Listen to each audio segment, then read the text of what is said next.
Hello, I'm Stan Deatherage, and this is Table Talk.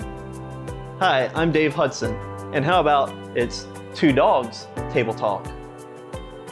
Well, that's a whole lot better than what I came up with. Thank you for joining us today. How are things? Going well, Stan. Thanks. Glad to be here. Looking forward to being able to talk with you this afternoon and cover some topics that may be of interest to folks not only here locally to Beaufort County, but all of Eastern North Carolina as well. Dave, since we have you here, and some people know you, you're new to Beaufort County about a year or two now? I've been here for about 7 years now, but I've pretty much stayed under the radar for the most part until about a year and a half ago. I got involved in the school board race, seeing some of the issues that were coming up with our children in school, and that really kind of pushed me more into getting out into the public and meeting folks and trying to get my name out there and see where things are happening.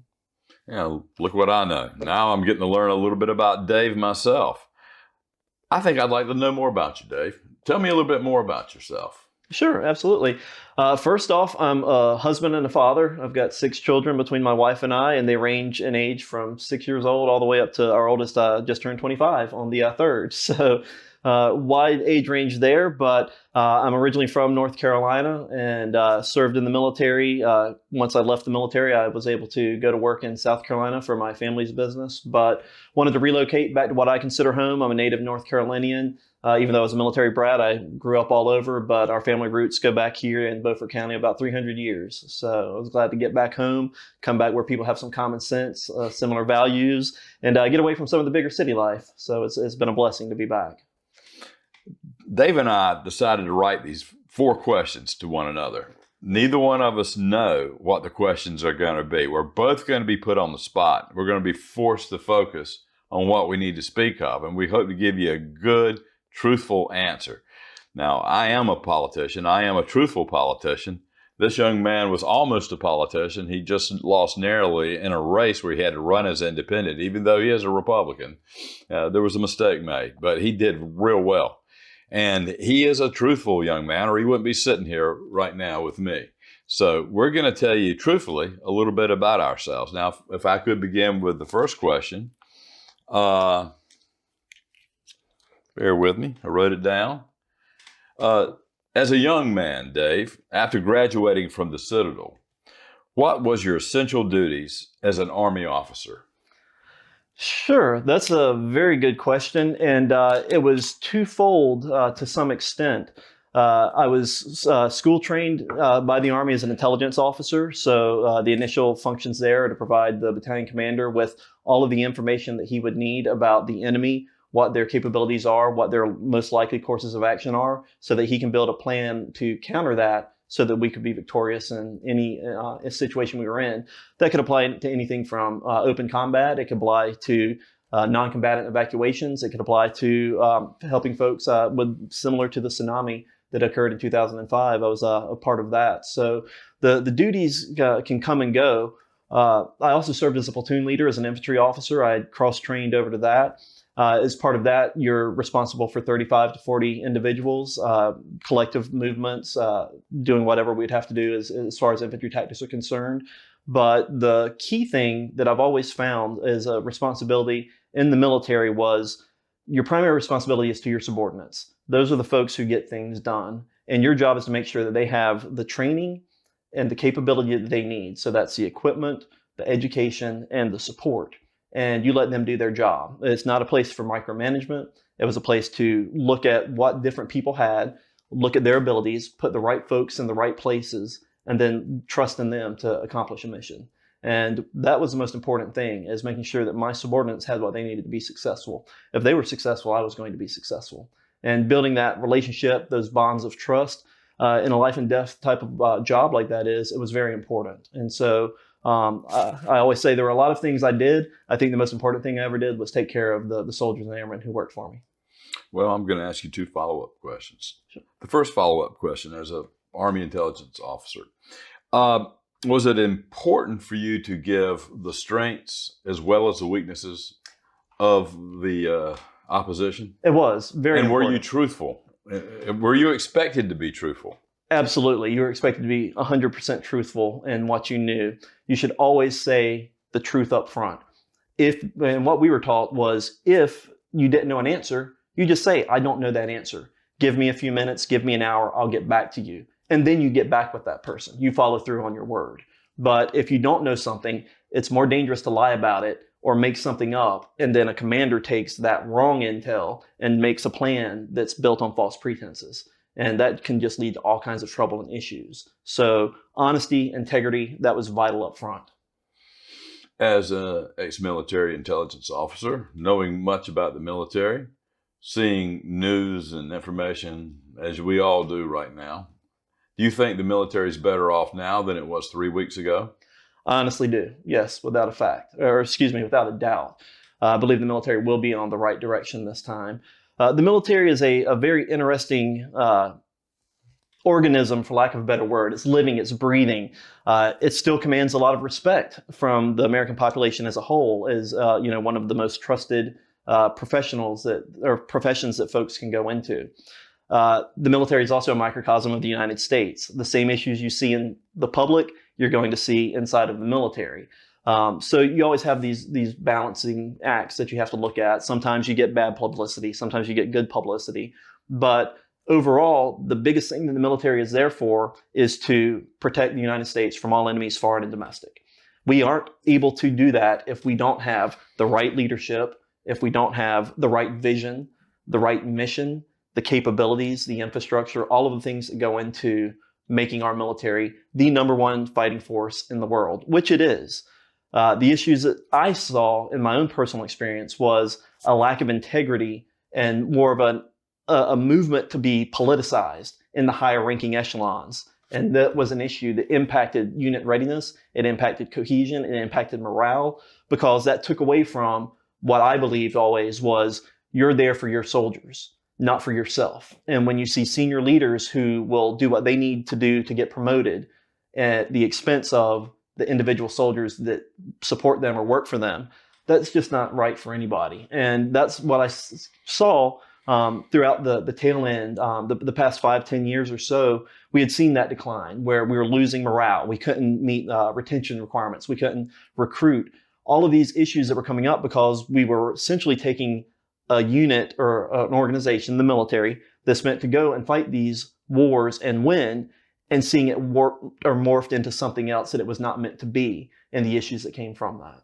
So I don't know if that's too long of an answer, but I think we're all on the right track now. I think we're going to be cutting a lot of the bureaucratic tape that's in the military. I think we're going to go back to merit-based promotions where we have the right folks getting promoted for the right reasons. I think you're going to see a sense of patriotism rebound in America, where that will help with recruiting. And if we're treating our veterans the way they should be, which has always been an issue to some extent, if they're getting the benefits that they have and we're taking care of them, that's going to add as well to bringing folks into the military. The bigger issue that we have to face as well that folks don't really pay attention to is right now there's a lot of uncertainty in the world between Russia, China, Iran, North Korea. They're really assembling kind of a new axis. Even though they don't all share similar ideology, they're working together more to counter the United States and the West than anything else. One of the key issues there, and we're seeing it in the war in Ukraine, is any war, regardless of when it starts, normally turns into a protracted event. It's not something that we can start and stop whenever we want to. Unfortunately, in a war against a peer competitor, like we see Ukraine and Russia, if it was the United States versus Russia or United States versus China, that would take a lot of manpower. That's a high casualty event. And in order to do that, you have to have a population to pull from. It could even, and the military has considered even bringing back the draft, reinstituting that in order to meet manpower shortfalls. So as we look to the next 5 to 10 years, this really has an ability to impact the daily lives of the average American in ways that we haven't seen since Vietnam or World War II. So it's very important to pay attention to some of these geopolitical things that are taking place, because even though we think they're far away, they can impact us or our children here tomorrow. Well, that was a very long answer, but a very effective answer. And I'd like to just ask you one quick question, very quick. Do you think Pete Hegseth is the poster boy for recruitment? I think he is. I think he's an All-American. He's the best and the brightest. And in my experience, the greatest Americans I've met wore a uniform. It was that shared sense of purpose, those values, and you knew you could rely on one another. And I believe that that's what made the military beautiful to me, was that microcosm of America. It didn't matter your race, your nationality, your creed, your religious background. We were all Americans. We were there to support and defend the Constitution of the United States against all enemies, foreign and domestic. And I didn't need a DEI class to tell me that this person beside me was my brother or sister in arms and we were going to have each other's back. We were Americans. That's what mattered. We don't have that everywhere in society right now. I'd love to see us get there.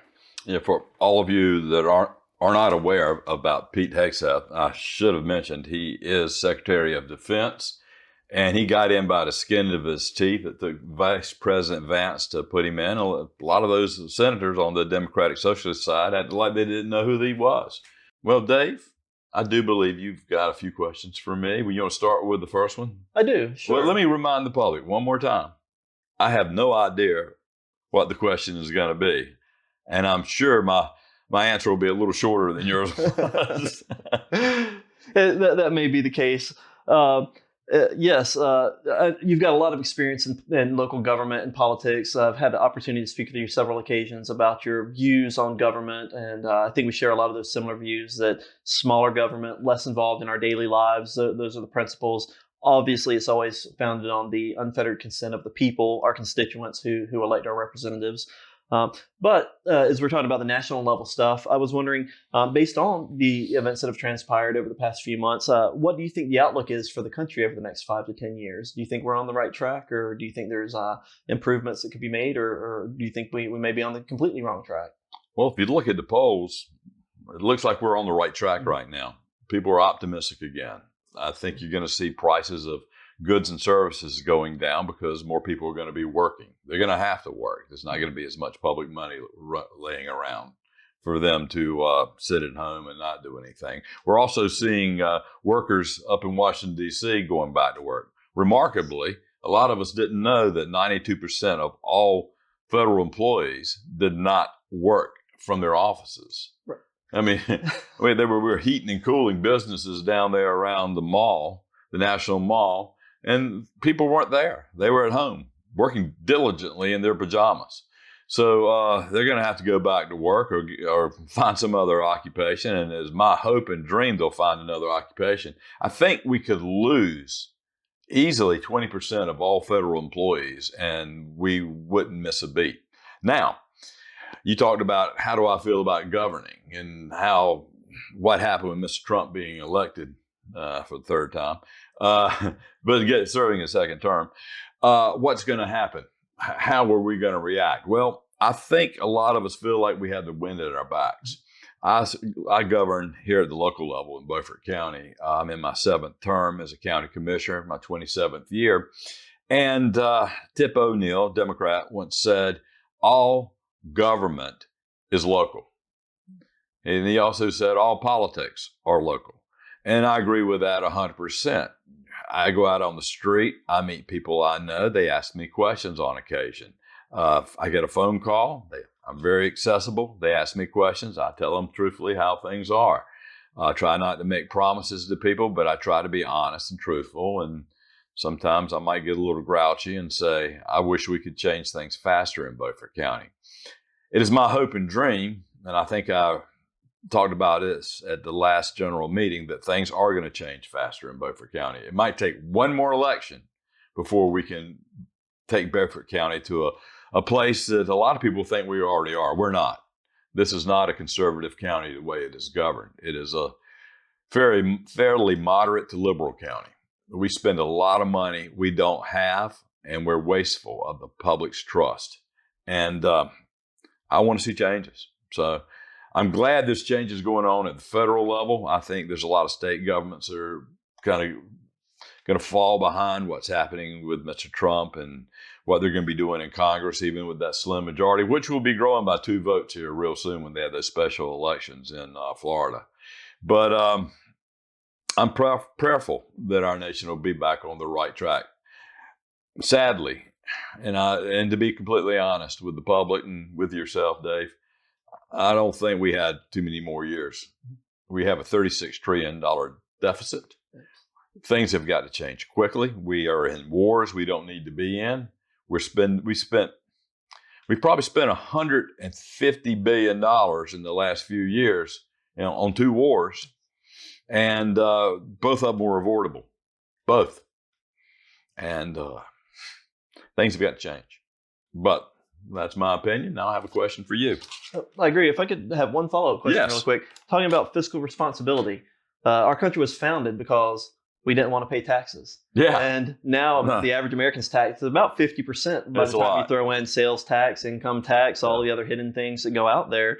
And then we talked about, fraud, or just whether it's not necessarily fraud, but just waste in government and downsizing government. I think that fiscal responsibility is important when we look at how we're spending our local dollars as well, and making sure that we're not just spending money, as we have seen at the national level, where we pay taxes, but those taxes go to things that we're either are not aware of, or they go to things that do not benefit the average person. And when you can't justify that to a constituent, I think that plays into a key piece of where Americans were so frustrated, is when I can't afford to feed my family. Why do I care about some of these other issues that really become first world issues to some extent when we're dealing with third world issues here at home? So I'd ask just some of your perspective on that with the current fiscal condition of the county. Well, the fiscal condition of the county, I could say, is strong. The problem is we've been taxing too much for too long. I have, for the last 3 years, when we do budgets, I have voted to give the money back to the public. Why do I do that? Why shouldn't I think that Beaufort County should hold that money? We're better stewards of that money than the public would be, right? No, probably not.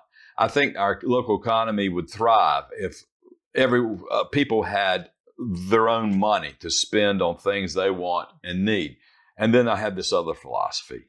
The more money you give government, the more stupid decisions they're going to make. In fact, governments with too much money are ripe for corruption. And I've seen it in Beaufort County. We have some corruption in Beaufort County commissioners. I've seen it firsthand. I've made mention of it. I plan to stay on top of it the rest of the days I'm a commissioner. And since it's been proven, and it shows on our tapes, so thank God we filmed these. Some of the business is done in the backroom deal, but I do everything I can to bring everything into the open sessions so the public can see exactly what's going on. I think that's critical for the people's government to be shown to the people. And the sunshine is the greatest disinfectant for good governing. Having said that, I serve with commissioners that I would like to call them. In fact, I coined the name the Center-Left Coalition. It's a group of commissioners who swap votes to share power. They consider themselves bipartisan. Really, they're just all Democrats. 2 of them, Randy Walker and Frankie Waters, were both Democrats. They decided to turn Republican, run for office, got elected, worked off the brand of the Republican Party in Beaufort County. And like I said earlier, I got in politics a long time ago. I actually got elected first in 1994. I'm the first Republican in the history of this county that's ever been reelected to office, ever, in the history of this county. So I feel like I helped build the party in this county. And then when I see people like Randy Walker and people like Frankie Waters spend money just foolishly, wastefully, and then say, well, we're progressive. Well, Republicans generally don't call themselves progressive. They call themselves constitutional warriors. They call themselves the folks that wish for limited government. They call themselves tax cutters. They call themselves people that give money back to the people. And when you give money back to the people, you're giving the government back to the people. Absolutely. But I kind of got on my soapbox. It's a good soapbox. I think that we need that awareness out there. It's the county is changing, but the county is conservative, and I think one of the biggest things is you always should be able to call a spade a spade. If you can't get something passed, if you can't win something, if you can't push anything through on the merit of the issue itself or what you stand for, you don't have any business representing the public. Would be my opinion. Nobody likes a liar, so. No. That would be my take on it. But as far as politicians go, we sure get our share of them, don't we? Absolutely. I have a question for you. Now, you've answered some of it, so you can keep it as short as you want. You recently ran for Beaufort County School Board. What was your motivation to roll into the political arena, And would you ever do so again? That's a good question. I've never seen myself as a politician. I never saw that as anything I'd be involved in. Having come through the military, we always looked at ourselves as being apolitical, even though we felt a moral responsibility to vote. It was really you serve the people, you serve the nation. So I never really saw politics as anything I would be involved in. We moved, my family and I relocated here from Charleston. We came back to what I've always called home about 7 or 8 years ago because of the growth and the change that was taking place in that city and issues that were coming up. Schools. My daughter would have to get on the school bus in kindergarten at 5:30 in the morning. She wouldn't get home until after 4:30 in the afternoon. That's a long day for a 5-year-old. Class size average was 40 students per classroom with one teacher. No teacher's aides. Schools that had 1,000, 2,000 students in them. It just really wasn't a good learning environment. And just other issues that come with city growth and unmanaged growth. So we came back home, and I've been very happy with where my children attend school out in the eastern part of the county, Northeast and Elementary and Northside High School. We've been very happy with them. One of the issues that I found about 5 years or so ago, there was a change in superintendent, and I didn't know it at the time, but things started to kind of change in the schools, the way things were going. Um, and it was subtle at first, but then I started picking up on things that I just didn't really like. There was some politicization coming into the schools. Some stuff I believe was indoctrination. Some policies that were obviously failed. Just a lot of issues that were coming to light to me, and I didn't know how to change that other than to speak out. And so I started attending school board meetings, paying attention to what was happening. I did speak out at a couple of different meetings, one specifically to the proposed history curriculum or social studies curriculum that they wanted to bring in that had a lot of woke ideas and all. So I spoke out against that. It wasn't approved. It was not. It was never brought on board.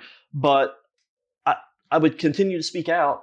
And the school board response was essentially, we don't really care that you're here. That whether that's true or not, that was the perception. The public attends, but they're made to sit in the back or stand if it's a busy meeting. There's you get a limited amount of time in public comment. There's never any referral back. Even they take your address and your phone number and things like that, but they never say thank you for coming to the meeting or thank you for your comments. We'll take them under consideration. There's never any acknowledgement that you were even there. And a lot of stuff just seems shady. They change meeting times. They don't put all the minutes up on the website. There's different issues that I've seen. And so I didn't really know what to do beyond speak out more so. Some folks in my area, I guess, had seen that. They shared some of the issues that I had, and they said, hey, we think that you should run for school board. And if you would, we would support you. And I'd never thought of that, but I started thinking, I was like, well, if I can't change it from the outside, maybe I can change it from the inside. And so I decided to get involved and throw my name into the arena for that, in order to bring awareness to the situations that are happening in the county that people may not be aware of, and then put somebody back on the school board who actually listens to the constituents. The biggest issue is the majority of the current school board either have no children in school or grandchildren in school, or they seem to be like, it's a coffee club. I'm happy to show up to meetings, shake hands, smile, say a couple of things, but really not have to do any work. And they've surrendered the majority of their elected authority to an autocrat in the superintendent. Whether it's just an apathetic viewpoint or they don't want to do the work that the position requires, I'm not sure what that is. But that's not how we need our schools to work. And this is my soapbox, but our schools in Beaufort County need to be the best they can possibly be. They should be the best in the state, and we can get them there because educating our population and our children not only provides them the ability to go out and achieve anything that they want in the future, but it gives us an educated workforce that we can draw from here with our current business opportunities in the county. It will help attract good business opportunities to come into the county. We don't want our folks leaving. The goal is not to send my children and my grandchildren out of Beaufort County. It's to keep them here with me. And the place that all starts is education. If we don't have an educated population, then everything falls apart. Yeah, I'm going to speak to two things you said. It was roughly 3 years ago that there was a change in the administration of Beaufort County schools. And I'd like to say one thing. The former superintendent, a guy by the name of Don Phipps, he was the best superintendent that served at the pleasure of that school board while I was a county commissioner over the last 27 years. The man appreciated me. He appreciated what I could do and my group could do for the schools. At one time, we took them from ADA compliance, which was around 30%, maybe 35. DOJ was after them. It was going to cost a few $100,000 if we didn't help them, and we helped them for pennies on the dollar. And we took them up to about 96% ADA compliance. Sadly, they're not doing very well with their new website. So I did appreciate Don Phipps, and Don Phipps appreciated me. And if they're not careful at the school system with who they use from the outside, far, far away, just because it meets some kind of a criteria to hire people from far, far away and pay too much too, I might add, they're going to be in trouble. And you're absolutely correct. We've seen too much of that with a lot of our contracts here in the county. Yeah, they used to be. That's where a lot of the corruption is in contracts in the county. And we're sending them out of county for more dollars. For more dollars. I don't know why they do it, but they don't want to be second guessed. No. I'll give you a case in point. A few years ago, I wanted to have contracts opened in public at the meetings, so everybody could know who was low bid. Let the people know who low bid is. Well, that failed, but that was one of my initiatives. And it's not just low bid; it's your competency to do good work. Okay, I mean, whatever work we do is technical, and it's like an engineering kind of thing. You don't want to have bad engineering work at the cheaper price. But you know what you do want? You want high quality work at the best price available.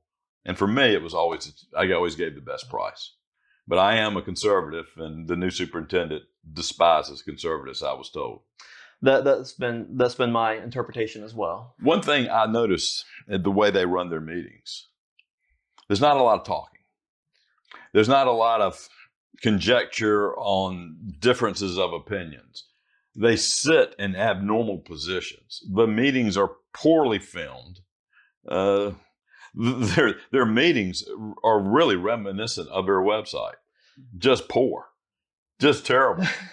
They really are. It's like, how bad can we make them? And they figured out how to do it, and they did it. And I'm afraid they're going to do the same thing with that $52 million school there where Eastern Elementary is. We were told by the school superintendent it was going to be around $4 to $5 million public match. We're up to $10,500,000 right now.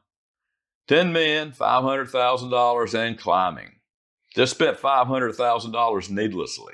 Absolutely. And they were proud of themselves for coming up with that conclusion. I'm talking about the center-left coalition of the Beaufort County Commissioners with the support of the school board and the superintendent. What happened was they were going to build a $52 million school on land they did not own. That's really dumb. That's about as dumb as you get. That's like picking somebody from 10 states away to do a website for $16.9 thousand more, and you can't keep it at ADA compliance. Absolutely. And for the folks who are really paying attention, when you want to talk dollars and cents, the cost of buying that extra 4 acres will cost every citizen of Beaufort County $10. Yeah. That's including the folks being born right now in the hospital today. The $10 doesn't seem like a lot of money, but $10 from everybody for a mistake that could have been found out earlier if proper planning had been done. Yeah. If a title search had been done. Title search, simple if title any search. Common sense or planning had been done. The need for a new mega school in a county that's losing 100 students a year. Yeah.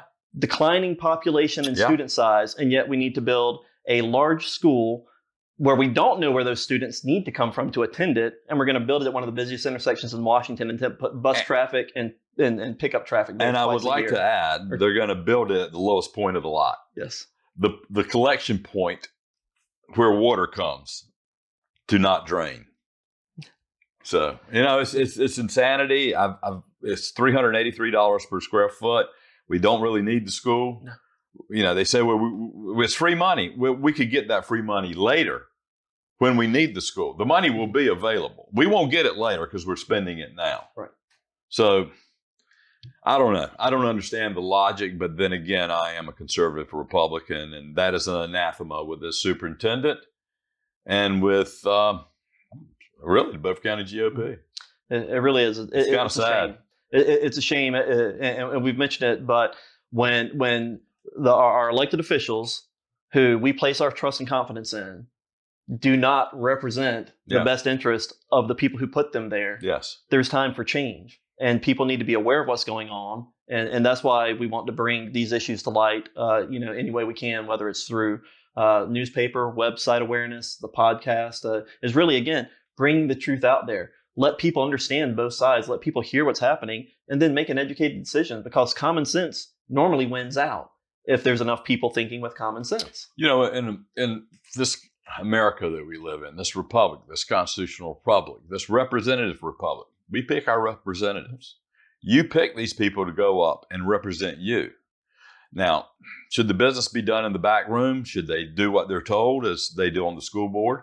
I think not. I think you got to learn how to think for yourself. Dave and I, when we met just a few weeks ago, we've had this ongoing conversation, this dialogue, and we can talk to one another about all grades of things. I had that same relationship with Hood Richardson. Hardly a dull moment when we're by ourselves. So you need to have this kind of interaction with other people of like intellectual acuity. And I don't know what the deal is. Maybe the smartest people don't win out, or maybe the people that aren't so smart feel challenged to listen to people that have better ideas. I don't know. But I will tell you, at this point in my life, after being in government as long as I have been, I despise crooked politicians. Absolutely. And I despise stupid politicians. Yes. Both. Corruptness, incompetence, and lying or being untrue. Yeah. You cannot say you're a conservative and then vote against everything conservative. and expect to be reelected. On the Beaufort County Commission, we have two commissioners who became Republicans very late in life, govern as Democrats, and they vote every time with the Democrats. Every time. Do you have a question for me?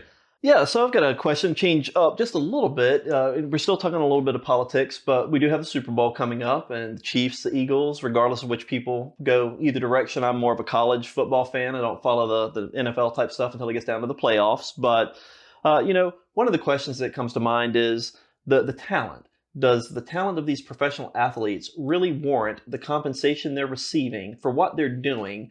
Or is it really just overpriced entertainment? And for one, we watch it, but now it seems to be taking more of a bigger role in our lives with the politicization that we're seeing of athletics, of Hollywood and all that, and the outlying influence that it has on the population at large and how we think or the messaging that we get. Well, that's a multifaceted question, a multi-part question. I would like to say yes, it is overpriced entertainment. Having said that, I do enjoy professional football. It's the only sport I watch. I don't have time to watch a lot of sports, even though I used to play sports. But I do like football. I enjoy how they spread the field. I enjoy the technical aspects of the game. I think the coaching's better than it's ever been. I think the quarterbacks are better. Receivers maybe a little bit better. The running backs, defense, not so much. But I do love the strategy of the game. It's great. It's not as rough a game as when I played. It was like a gladiator sport when I played. It's not anymore. And again, back then it wasn't a money thing. It was just playing the sport, the hard knocks of football. Now, having said about the politicization, during the summer of George, 2020, that over-embellished time when a fentanyl addict died at the hands of possibly a police officer. And then you had all the kneeling going on. I watched any number of black men at the last game, before the game, during the national anthem, standing there with their hand over their hearts, tears going down their eyes. Something's changed. I think the politicization is better. If there's going to be politicization, I think these young men are understanding who they are and how they should feel and how they should be thankful. I see a lot of these, a lot of times black men tapping their heart and reaching to the heavens as they know their gift is from God. And this is not what I saw during the Summer of George. So I don't know. I'm humbled. I'm heartfelt. I see them do that, and I think there's hope. There's hope for these people, and they're paid well. But all entertainment is paid well now. Yes, way too well. I think about the actors that get paid way too well for what they do. Yes. I think about musicians. Taylor Swift, since you're talking about the Chiefs, yeah, Taylor Swift making the money she makes. And she's not very good when it comes to talent, at least not to me. I don't think I've ever seen a Taylor Swift song all the way through. I mean, I figure it's just this boyfriend and maybe the next boyfriend. And I guess you'll do a song one day about how Travis Kelce dumped her. That's gonna be fun. I think that'll be a good one. That'll be good. So yeah, but I will watch Super Bowl. I'll probably pull for the Chiefs. I like Patrick Mahomes, and I think he's a fine young man. And even Travis Kelce said he was proud and happy that the president will be there for the game. Yes. So, things have changed. It's a different world. It's a different world. It's a different world. I wonder what Taylor thought about that. She hates President Trump. Oh yeah, that's going to be interesting dinner talk. Patrick Mahomes, not so much. I think he and his wife are big supporters of the president. I believe so. Yeah. Okay, I have a question for you. Yes. Dave, by virtue of your age, you are part of the millennial generation. What sets you apart from your fellow millennials?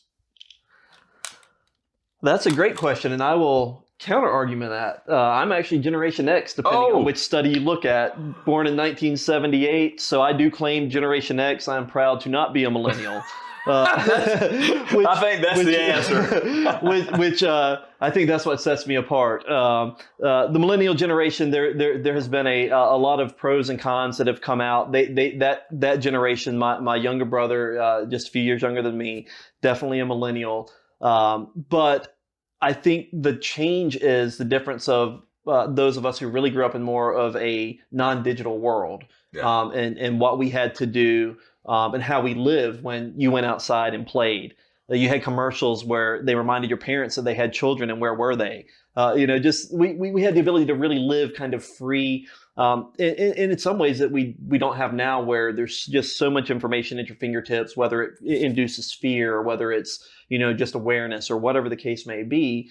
But we didn't have video games. We had video games, but we didn't have internet. We didn't have a lot of these things that the children growing up with today have now. And in some of the issues that we see in society because of that connectedness now with online bullying and things like that really are issues that, because the world just kind of really evolved so much quicker with the digitization that we just haven't really quite caught up in some areas. So I do see a lot of differences, I really think, between that millennial generation and Generation X or the previous generations that we don't see as much between, say, the millennials and Generation Z or the zennials that we're seeing now. So I like to think of myself as an old spirit as opposed to one of the newer folks. I definitely do have a lot of millennial tendencies, I would say, as well. So I can't say that I'm truly free of that, but I do think that it's a new generation and there's a different look on life, and some of it goes back to just when we say what really builds somebody's character, what makes them who they are, and it's how you grow up and what you remember. When I remember growing up, the threat of nuclear war was there. I remember President Reagan. I remember the Iran-Contra hearings. I remember the Challenger exploding. I remember the Berlin Wall falling, the fall of the Soviet Union. So there was a lot of fear early on in the younger stage of life. We still had movies like Rambo and Red Dawn and things like that. That Red Scourge. With the fall of the wall and the Soviet Union, that kind of went away. And those millennials who really came of age in the 90s and early 2000s, they really kind of lived in kind of what I kind of think of like the second 50s. That was really kind of a good decade for the United States and to grow up, and we were at peace, and a lot of improvements in lifestyle and quality of life and things like that. So the millennial generation really had the ability to come up in that, and then of course, we have the war on terror, we have the housing bubble, and the recession and some of these other issues that are impacting that generation now. But it was just kind of a different way of growing up, and really kind of how it framed. I think people, they say there's outside influences above and beyond what do your parents or your church or, some of the different sports teams or organizations you're involved in as you grow up, how do they impact your life? And I think it was those outlying things that were happening in the world that really made an effort or a difference. And the as much as I dislike the idea of globalization, the millennial generation really got the globalization as they were coming up through through the years, and I think we can see the impact of how that's affected them. Well, I will tell you one thing, and you can take this as a compliment. My father, who died in 2005, who as an 18-year-old platoon sergeant fought on the island of Okinawa, and as you know, being a historian, that was the largest battle in the Pacific. I think over 200,000 people perished in that battle, most of them Japanese. Yes. And a good many of them Japanese. Maybe it was 300,000. It was a lot. Do you know how many? I don't remember the entire number, but it was over 200,000 to my knowledge. It was a tremendous. It was a tremendous amount, and a lot of civilian casualties as well. A lot of civilian casualties. If you did not kill somebody in that battle, you weren't there. I mean, to survive, there were a lot of killing. There was a lot of killing going on. And I will tell you this: my father would appreciate a conversation with you. I appreciate that. I've often say I'm kind of glad he's dead, so you have to see what's been going on in America over the last few years. But he would enjoy conversing with you, and you probably would enjoy talking to him as well. I really think, I love history. That's always been my thing. And I love talking with other folks because it's those perspectives, those folks who've already lived it, the things that we see in movies or we read in books. When you can get that first person account, that first person story, it becomes real. It's not just something that's on the pages somewhere that you're imagining. And to some extent, it almost feels made up. Even when you watch documentaries sometimes, it's, we know this was real. We know it happened, but it's just hard to really put yourself in that position. And we all experience this, Dad, what did things look like when you were growing up? Were they black and white? My children have asked me that. My children have asked me driving home. Oh my gosh. Dad, what did y'all used to ride in before we had cars? You mean like wagons and things like that? Yeah, like the covered wagons. I'm not that old, but yes, that's what people did. So, but I do love the past and being able to get those conversations with people and share those ideas and share those ideas across generations, because you can't necessarily learn from history, because even though history kind of repeats itself, it's never the same. But you can look at what happened and draw lessons from it to apply to future things, even though they may not be the exact same lesson. The old adage, if it doesn't repeat itself, it rhymes. It rhymes. That's right. Yeah, I will say one thing, since we're talking about generations and me being a baby boomer, and you hearkening back to the fall of the Berlin Wall. I grew up in the 50s, 60s, and 70s. They were my formative years. And I did grow up with the overbearing thought of Vietnam being a possibility for me, and knowing that nuclear Armageddon was always a possibility. And I had terrible dreams even as an adult with children about me trying to protect my family and not being able to, because it was beyond me. And I think when you're a young father, you think, I'm going to do all I can to protect my family, no matter what. Absolutely. I will fight to the death. And I think every father feels that at some point. Every good father does. And that was one of those things where there was no way I could protect them. I knew that. And the dream always turned out terribly. Now, when the Berlin Wall fell and communism, at least the way we knew it then, ended, and they started destroying ever so many more nuclear weapons, the dream stopped. That's a good thing. And I haven't had one since. All right. Is it my turn? Oh, your turn for a question. It's my turn. All right. And that's the thing, is we want to look at the best and brightest way forward for our society, for our county, for everybody else, Eastern North Carolina. And as part of the podcast, we want to cover a lot of different topics. Yeah. Certainly we'll talk politics, but we want to talk entertainment. We want to talk just lots of different ideas, topics. Of course, we're always open to what viewers and listeners may recommend that they would be interested in hearing. But to take it just a little bit less heavy or anything at the point, I know you do a lot of gardening. I know you enjoy planting things. I'm a big fan myself. I don't do flower gardening. I leave that to my wife. I feel if I'm going to put the effort into growing something, I want to be able to eat it when it's done. So I like to do a lot more with vegetable gardening and things like that. But from a gardening, well, they make flowers too. They do. From a gardening style, if you were to look at a garden, of course they all have their different, pros and cons, what you like about them, what you find aesthetically pleasing, and things like that. But thinking of gardening style, do you prefer more of the informal garden that you would see, say, if you were walking through nature, or do you prefer more of the formal gardening style that you may see if you went to the Elizabethan Gardens, or if you went to somewhere like that? Now, this is really easy to answer. I don't like structured gardens. I really don't. I learned that from my mother. She said, just let stuff grow. I want it to look a little bit like it's wild and you just wound up magically in Xanadu. It's like you perished from this mortal coil that we live on, and you wind up in heaven.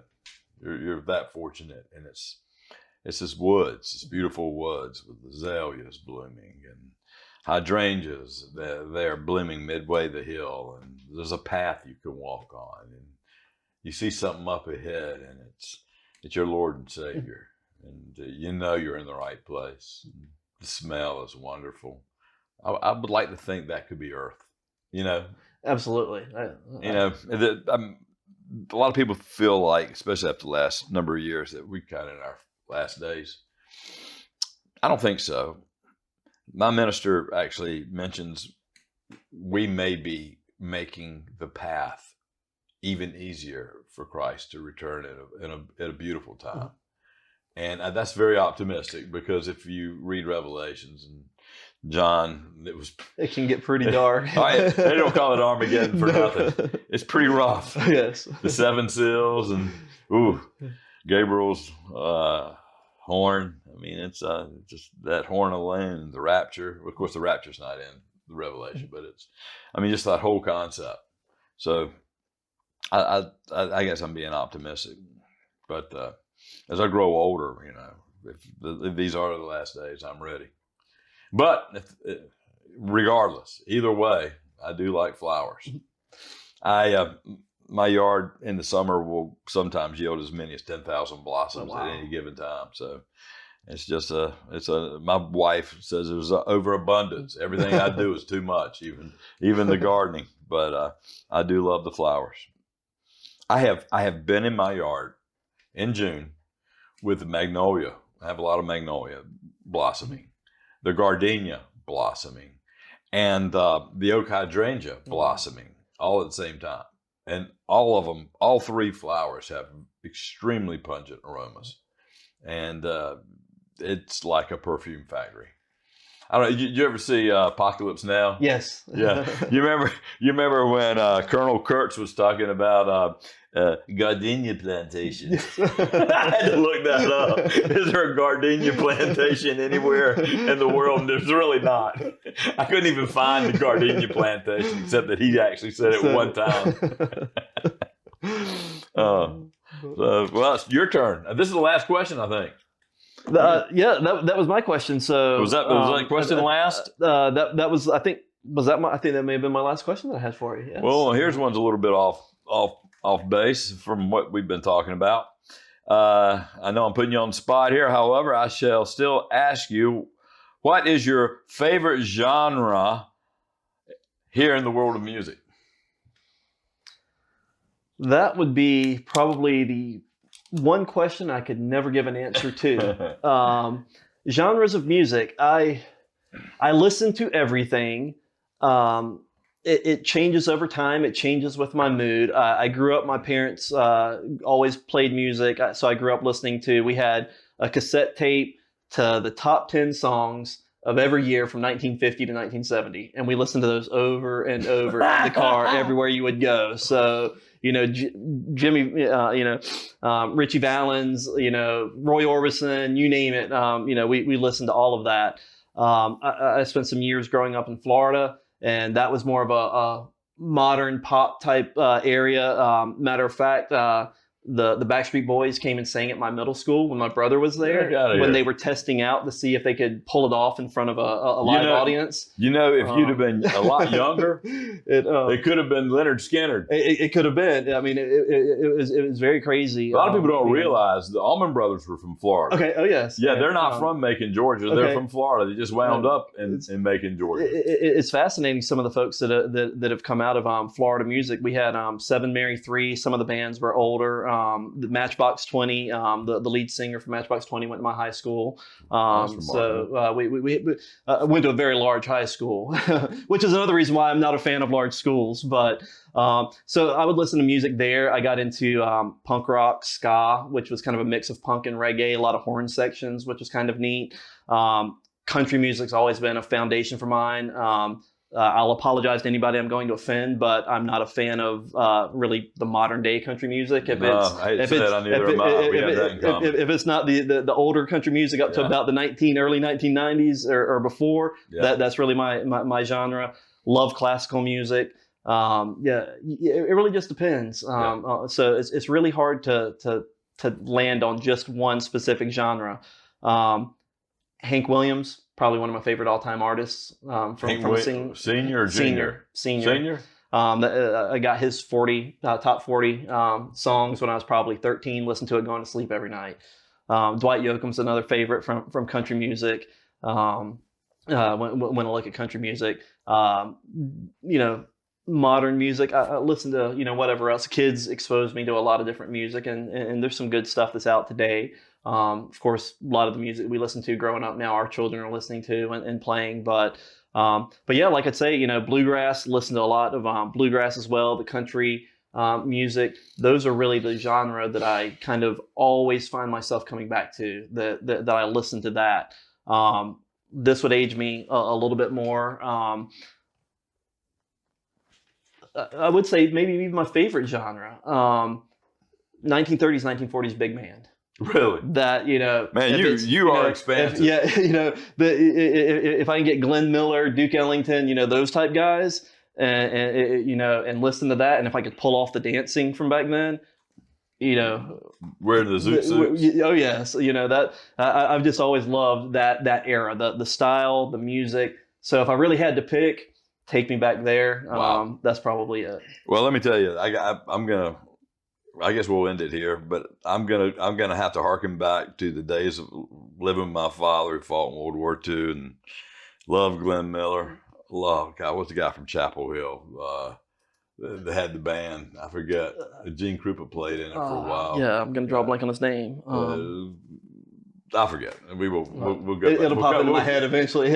Probably won't pop into mine because I'm not a big band fan. But I would listen to that stuff with him, and my father was not musically inclined in any way, shape, or form. Hated the Beatles, Rolling Stones, and Bob Dylan, and all the music I listened to. So I said, I don't give a damn about Glenn Miller or any of those guys. And Kay Kaiser. Kay Kaiser was the guy from Chapel Hill. Okay. Oh yeah. Yes. Kay Kaiser. Yes. He loved Kay Kaiser because Dad went to Chapel Hill. But I grew up in the era of it was all boomers. It was the 60s, 70s, and I love the 60s music. I love the 70s. And I really have been let down by music, and I think it's because I just couldn't find the right music. And I've showed you some of the music I'm listening to now, and I'm finding a lot of it is bluegrass oriented, and these young kids playing bluegrass instruments, and they are exceptional musicians. And I feel like there's a whole genre of music out there undiscovered because of the Taylor Swifts getting all the coverage and the Beyoncés. and I guess some of the rap stars, but musically they can't hold a candle to these kids. No. I mean, they sing better. They understand music. They understand tone. They understand how to play their instruments, and they understand how to play within the concept of a band, right, where everybody plays in a certain flow. Nobody overplays, even they could at any time overplay. And when they sing harmony, it sounds like a strain of delightful music from heaven. So there are some really good musicians now, and hopefully we'll be able to express and expose that. Next week, we hope to do a podcast, and it's going to be a music podcast. I found a young new musician from Ecuador here in Beaufort County.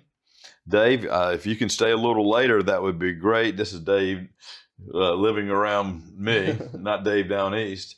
But we'll have an opportunity in this 5 o'clock hour to 6 o'clock hour to have a very short podcast, unlike the one we've had today when we've expressed who we are.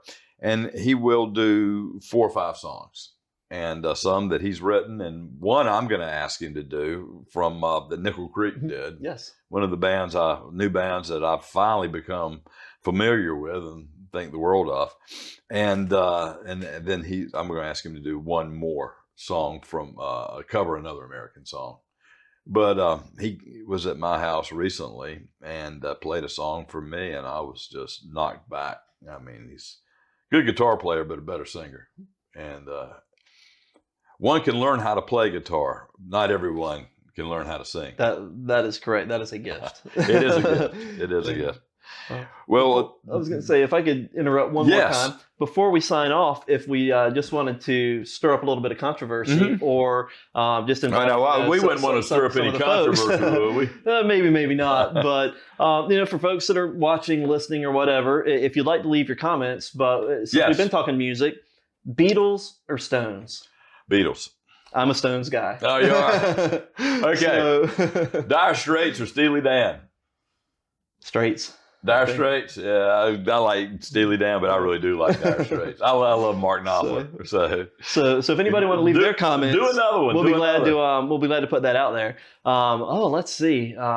What's another good one that we can compare the two between one another? Taylor Swift or yeah, no, can't go Taylor Swift. Let's see. Rod Stewart or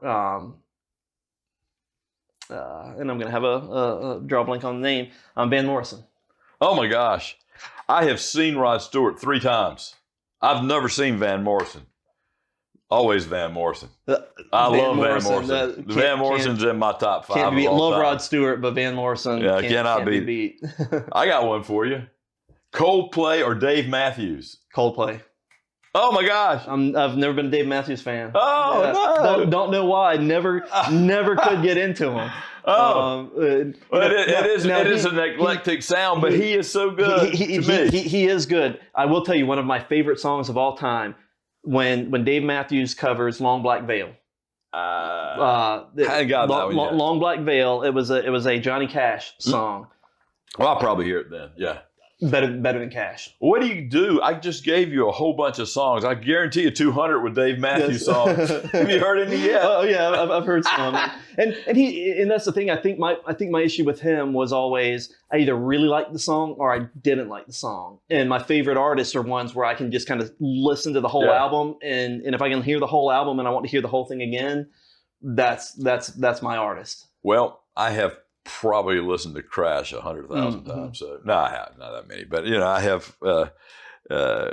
Was it Crash or Crash Into Me? Yeah, Crash Into Me. In a Boy's Dream. Oh yes. For some reason, I remember that song quite well. It was my adolescence. REM or B-52s? Neither. UGA in general, or just okay. Allman Brothers or Leonard Skinner. Skinner. Me too. I love the Allman Brothers. They're great too. But you can't beat Skinner, can you? No, you can't beat them. I saw Skinner in 1971 at East Carolina. It was 1972 at East Carolina. Might have been 1973. And they were the 3rd band on bill. Okay. Nobody knew who they were. Got to play for about 35, 40 minutes. It drove everybody crazy. Yet by the time they got to the end of the second band that was up there, they were yelling, "Bring back Skinner!" And I think I heard somebody say, "Play Freebird." Oh, yeah. I was at a Moody Blues concert, probably about 1976. They just come out with a new album. And I think it was John Lodge said, "Would anyone like to hear some of our old hits?" And somebody yelled up from the audience, "Play Freebird!" Oh, gosh. It's a staple. Yeah, it is. Bob Dylan or Cat Stevens? Oh, I think I prefer Cat Stevens' vocals, but I think Bob Dylan's the better songwriter. Bob Dylan's one of the greatest songwriters of all time.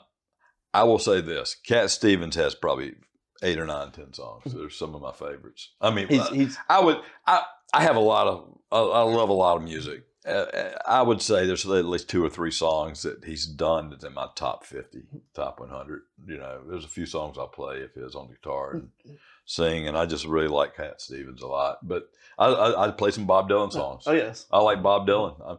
There's something about Dylan. Some of his songs are almost perfect. Yes. And did you ever see the movie Jerry Maguire? Yes. Do you remember the last song of the movie? I don't recall what the song was. Shelter from the Storm. Okay. Oh, yes. Okay. It was great. It was a great ending of the movie. I remember the ending, but I couldn't remember the song. It's Come in. But I said I'd give you shelter from the storm. He's a classic. Yeah, he is pretty good. I'll say one of my favorite bands growing up. Didn't last long. I think they had two big hits. So call it a one-hit wonder, whatever you want. Yeah. Traveling Wilburys. I like the Traveling Wilburys. When you look at the makeup, Tom Petty, Roy Orbison, George Harrison, Bob Dylan. Oh, yeah. I mean, one album. Yeah, one album. It was great. Great. It was great. You know, great. Jeff Lynne. Mm-hmm. Yes. Jeff Lynne. It was used to be in a band called Electric Light Orchestra, and before that was in a band called The Move. Okay. And I love The Move. I like Electric Light Orchestra, but The Move. There was a song they did called "Feel Too Good." There was a line from it, and it reminded me of my formative days. It was maybe a verse. "Feel too good. What can I do? What can I do? Don't know how to control myself. So how can I talk to you?" He just went on and on playing piano in the background. It was a pretty good song. I can remind me of some of my moments when I was at East Carolina. All right, I guess we're on a positive note. Oh, yes, but no, it's been great. I really enjoyed the time today. Yeah, it was fun. Yep. Hey, we're going to do it next week, Absolutely. Right? All right. Yep. Well, we've just birthed a new podcast. Dave and I, brothers of different mothers. Absolutely. We enjoy different things. I'm going to have to counter with him on Coldplay. We might even have to get the fisticuffs before it's all over with, and Dave Matthews, but that's okay. We can't always agree on everything. But anyway, we will get together again with you, and we'll be talking about music, history, politics, anything others want to talk about. We're going to bring people from the public to talk to us from time to time. Some of them will be from this area. Some of them will be from other areas. Whatever's interesting and exciting, we hope to bring it to you. Signing off. Have a good one.